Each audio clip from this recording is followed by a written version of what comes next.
असू द्या। मुंबईसह सर्व मनपा निवडणुकीत महायुतीची सत्ता येणार असं उदय सामंत यांनी म्हटलंय। राज्यातील सर्व महानगरपालिकांमध्ये महायुतीचाच महापौर होणार असं उदय सामंत यांनी म्हटलं। दोन्ही ठाकरेंना युतीबाबत शुभेच्छा असल्याचं उदय सामंतांनी म्हटलं। त्याला मनपूर्वक शुभेच्छा आहेत।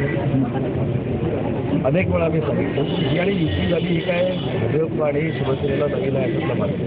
त्यांची युती होणार होती ते 2 महिन्यापासून चर्चा चालू होती ती आज झाली। परंतु मुंबई महानगरपालिकेपासून 29 महानगरपालिकेमध्ये यांची युती जरी झाली असली किंवा आघाडी जरी झाली असली तरी देखील महायुतीचं प्रशासन हे प्रत्येक महानगरपालिकेवर येईल आणि प्रत्येक महानगरपालिकेचा महापौर हा महायुतीचा असेल। तर भाजप आणि शिवसेनेच्या युती संदर्भात चर्चा सकारात्मक झाली असं नरेश मस्केंनी म्हटलंय। मुंबई पालिकेतील युती संदर्भात बोलावलेल्या बैठकीनंतर नरेश मस्केंनी ही प्रतिक्रिया दिली आहे। ठाणे पालिकेवरती महायुतीचाच भगवा झेंडा फडकवणार असं नरेश मस्केंनी म्हटलं। भारतीय जनता पार्टीचे महाराष्ट्र प्रदेश अध्यक्ष श्री रवींद्र चव्हाण साहेब, मुख्य नेते एकनाथ शिंदे साहेब यांची बैठक झाली। त्या बैठकीस मी उपस्थित होतो।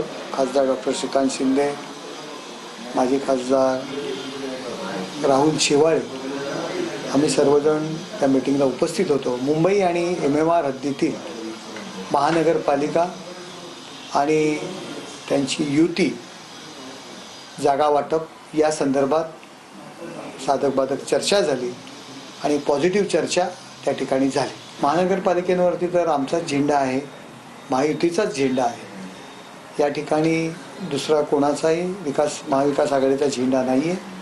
जो झेंडा आहे भगवा झेंडा आहे, हा महायुतीचाच भगवा झेंडा